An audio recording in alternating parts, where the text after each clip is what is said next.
Oh, wow. This game looks sick. I love arena fighters. Oh, the style is superb. I like this. Why must the good die young?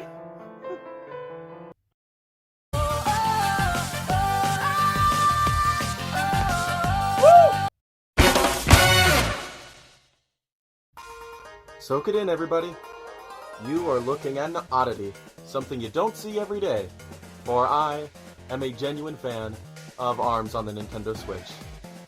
When it was announced in what is currently the only Nintendo Direct we've had all 2020, I made myself sad. When it was announced that Super Smash Bros. Ultimate's first fighter for Challenger Pack 2 would be a character from ARMS, I was over the moon. See, among my earliest gaming experiences I can recall, there were overlooked gems like Power Quest, War of the Monsters, Rampage on the Game Boy, Custom Robo. I keep making myself sad today. Without derailing too far, I'll just say that ARMS is a game that aligns with my tastes in almost every way, and the fact that it was getting a playable character in the most ambitious entry of Smash Bros., needless to say, I was pleased as punch. Get it? Punch. Because they punch each other. The general Smash Bros. Playing public did not share my enthusiasm, however, and it had been the prevailing sentiment across the gaming landscape before the announcement to say that ARMS was boring, a failure, dead, unloved, all of the above. Naturally, when the announcement was made, many fans still salty over Byleth made their disappointment known, and mainstream Nintendo influencers had to pretend like they gave a shifting sand land about the game. There was a lot of speculation as to who the character from ARMS would be, from a lot of people who didn't know nor care to find out what ARMS is actually about. Every time I heard people talk about who will be the new protagonist for a potential ARMS sequel, or doing a Koopalings deal where each character would share the same slot. Ugh. It just reminds me of people who never read any of the Tolkien books, and they say, like, there should be a movie adaptation of the Silmarillion. Anyone who's actually read the thing knows that's just not possible. I'll admit that I was a little annoyed at how much disingenuous clamor was made over Min Min and Twintel by the apathetic majority. Because they're minorities. Anyway, I was, and still am, just happy that we got a character at all. And Min Min was a good pick, I think.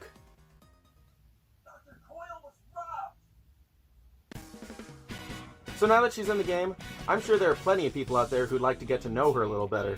Which brings us to the meat and potatoes of today's video.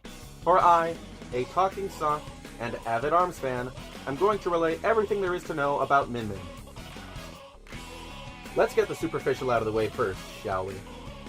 She's 5'5", she weighs precisely none of your business pounds, and I'm on a diet, not like it matters anyway, ounces.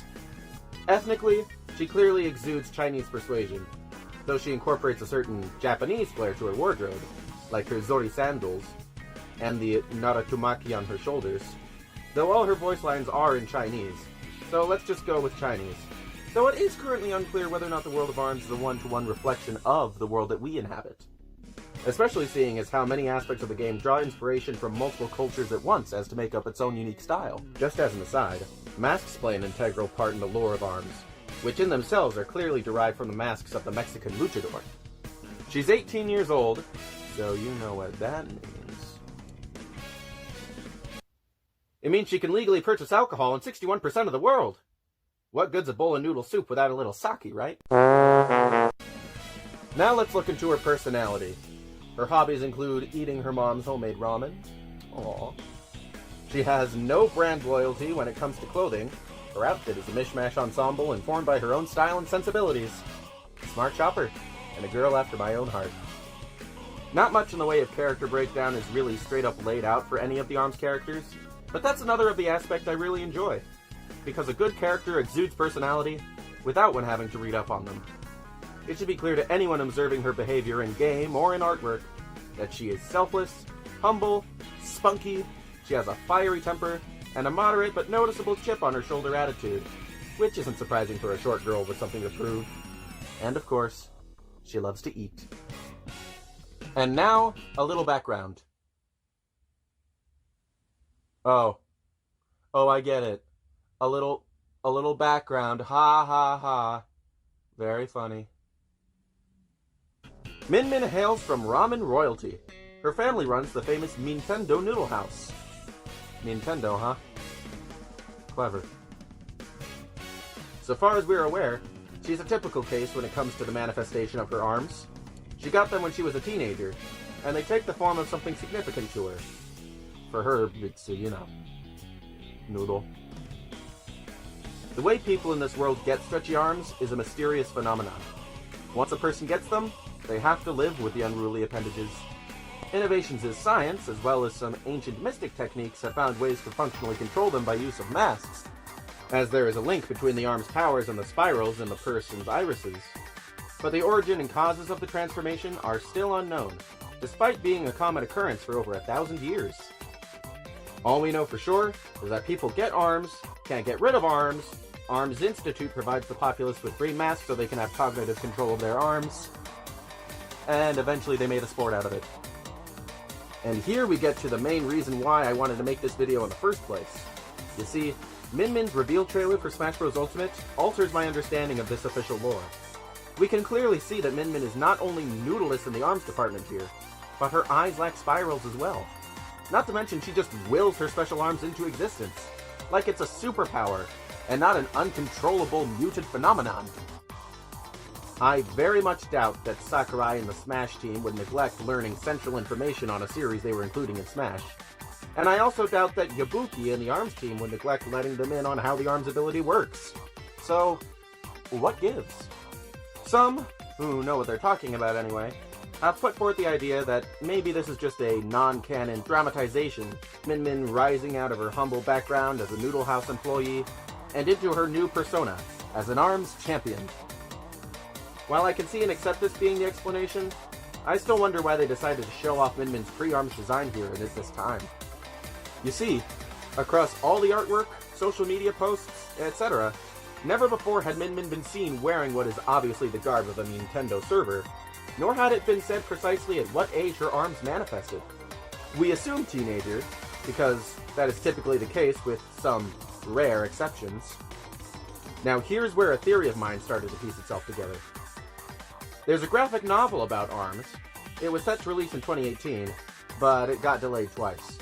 But as of February 2020, it's still confirmed to be a work in progress.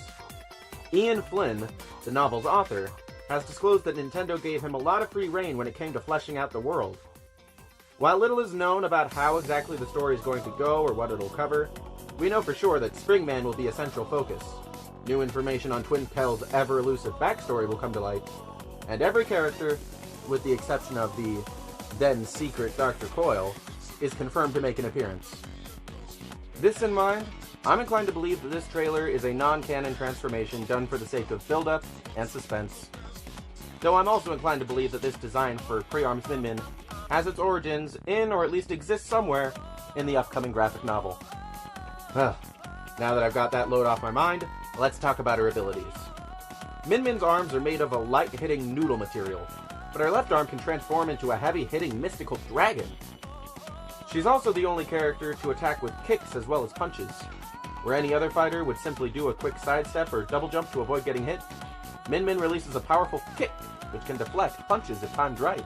One last thing to cap off everything there is to know about Min Min is her relationship with others, both in the game and in real life.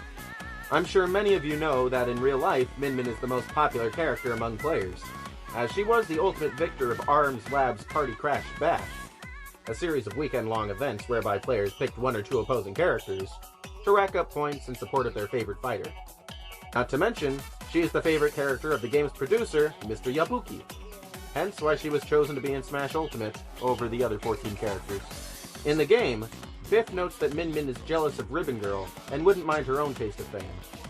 Now I can definitely see where the contempt comes from. Ribbon Girl is an heiress. Get it? Heiress? Because she has multiple jumps. She spends a lot of time in the air. This game loves wordplay, by the way. What does Ribbon Girl have to prove? Min Min's in this fight to support her hardworking family, man. Ribbon Girl's just here for clout, so far as we can tell. Also, this might be nothing, and I'll probably make a video about Master Mummy to go into more about this.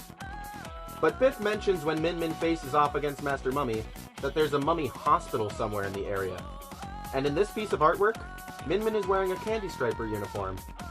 I initially thought that that was a Halloween costume, but it might mean that Min Min volunteers at the mummy hospital. And that makes my heart happy. Her love of food also serves as both a weakness against Lola Pop when facing off against her in the Grand Prix, but I'm sure behind the scenes they bond over their culinary convictions.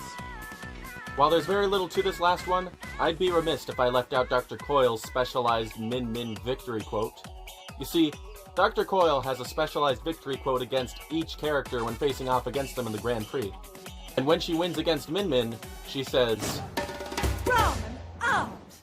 Really? Well, fair, I guess. And that's just about everything there is to know about Min Min. She's a standout character in a cast composed entirely of standout characters. So you know she's something special. I'd definitely like to make more videos like this on the rest of the ARMS cast. And maybe some other overlooked or underappreciated gaming characters too.